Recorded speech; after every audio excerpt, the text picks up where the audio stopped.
গণভোটের মধ্য দিয়ে সংবিধান সংশোধন হয়ে যাবে না। সেই জাতীয় সনদ আমরা অক্ষরে অক্ষরে প্রতিপালন করার জন্য অঙ্গীকারাবদ্ধ। এর বাইরে চাপিয়ে দেয়া জবরদস্তিমূলক আর যে কোনো প্রস্তাব যদি দেয়া হয় সেটা জনগণ বিবেচনা করবে। গণভোটের মাধ্যমে একই দিনে জাতীয় সংসদ নির্বাচনের দিনে জনগণের সম্মতি গ্রহণের জন্য যে প্রস্তাব করা হয়েছে সেটাকে আমরা স্বাগত জানিয়েছি। কারণ এটা ব্যয় সাশ্রয়ী, এটা সময় সাশ্রয়ী, এটা বিভিন্ন রকমের আয়োজনের সাশ্রয়ী এবং এটা সুবিধাজনক।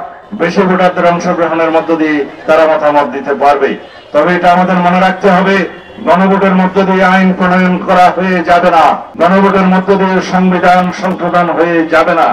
তার জন্য অতি অবশ্যই জাতীয় সংসদ গঠিত হতে হবে।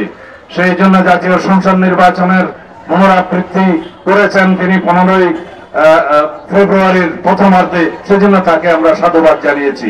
কারণ আমরা অতি অবশ্যই আগামী ফেব্রুয়ারির প্রথমার্ধে জাতীয় সংসদ নির্বাচন অনুষ্ঠান হোক, সেটা চাই। এই জাতি চায়, আমরা ভোটাধিকার প্রয়োগ করতে চাই।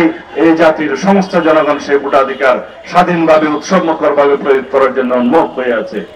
আমরা মনে করি বাংলাদেশের সেই জাতীয় সংসদের সার্বভৌমত্ব যাতে ক্ষুণ্ণ না হয়, সেই জন্য আমরা কোনো আরোপিত আইন দিয়ে, আদেশ দিয়ে, যে কোনো রকমের জবরদস্তিমূলক প্রস্তাব দিয়ে জাতীয় সংসদের সার্বভৌমত্বকে আমরা হস্তক্ষেপ করাতে দিতে চাই না। কারণ এটাই বাংলাদেশের একমাত্র সার্বভৌম হাউস, যে সার্বভৌম হাউসে জনগণের প্রতিনিধিত্ব করে, তাদের সার্বভৌম প্রতিনিধিত্ব করে তাদের জাতীয় সংসদ যারা নির্বাচিত হবে তাদের মধ্য দিয়ে।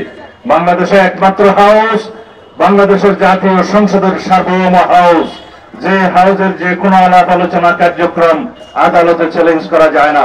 সেই জাতীয় সংসদের সার্বভৌমত্বকে ডিক্টেট করানোর মতো কোন প্রস্তাব, কোন আরোপিত বিষয় থাকতে পারে না, সেটা আমরা পুনরুচ্চারণ করছি। ধন্যবাদ আপনাদের সবাইকে। আমরা এখন এখান থেকে মনোমিছিল শুরু করব, শহীদ মিনার পর্যন্ত যাব। আমরা আপনাদেরকে অনুরোধ করব সুশৃঙ্খল ভাবে যেন আমরা সেই মনোমিছিলে অংশগ্রহণ করি।